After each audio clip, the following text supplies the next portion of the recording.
My number one takeaway this weekend for the SEC was Brian Kelly is not the long-term answer for LSU.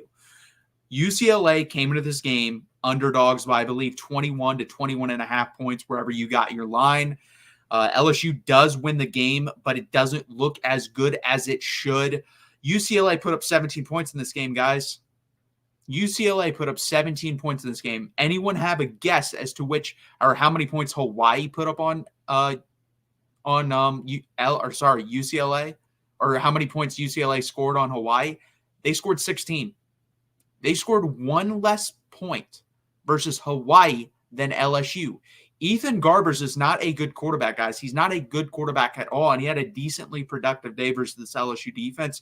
It's an LSU defense that has gotten slightly better, but there hasn't been that big jump or leap that most LSU fans have wanted. And I told you guys over the offseason you were not going to see that in 1 year. Is Blake Baker a good defensive coordinator in the long term? Do I think he will work out? Yes, I do. Is Bo Davis a great defensive line coach? Yes, I do. My issue is this is Brian Kelly's third year. He should have had some of this stuff figured out by now, and he clearly does not. And I don't think he's going to long term. I just don't. I don't think he's going to win a national championship at LSU, and that is the goal at LSU. Again, if this is another school in the SEC, a more lower tier school like a Missouri, who we'll get to in my list here, and you're competing for the playoffs, you're getting to the playoffs, I would endorse Brian Kelly completely. That is not the situation. Ed Orgeron won a national championship at LSU. Les Miles won a national championship at LSU.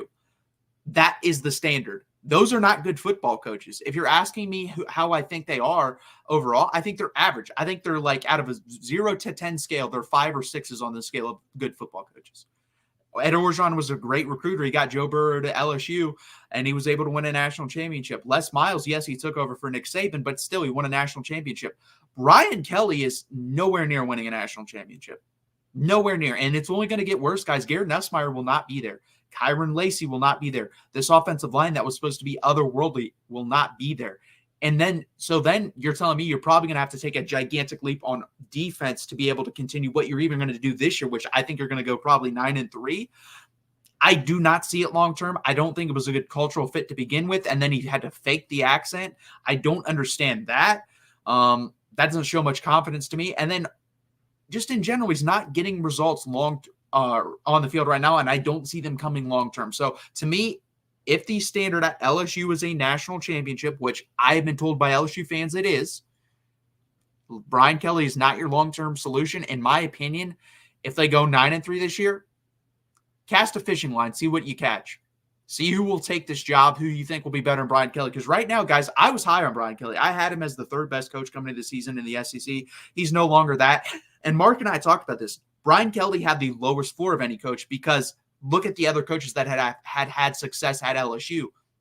Brian Kelly's not going to have a national championship. It's just not going to happen. So in my opinion, cut bait here, end it, find someone else. That is my number one takeaway from that LSU-UCLA game this week.